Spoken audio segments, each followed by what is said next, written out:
Классический случай – коленчатый вал автомобиля BMW, двигатель N57.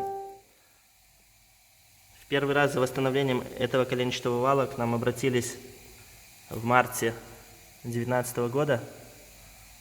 Провернула одну шатунную шейку. Вот данную. Дефектовка коленчатого вала и шатунов показала, что необходимо восстановление этой шейки, то есть напыление стандарт, а также замена шатуна.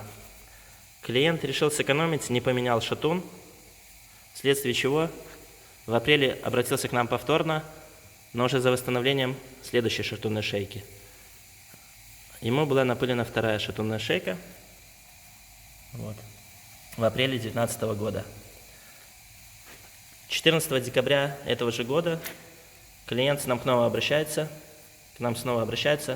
за восстановлением уже третьей шатунной шейки.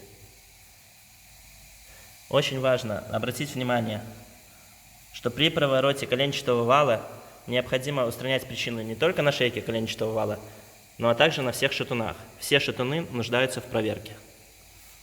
Будем напылять в третий раз. Все разы клиент оплачивает, поскольку его вина.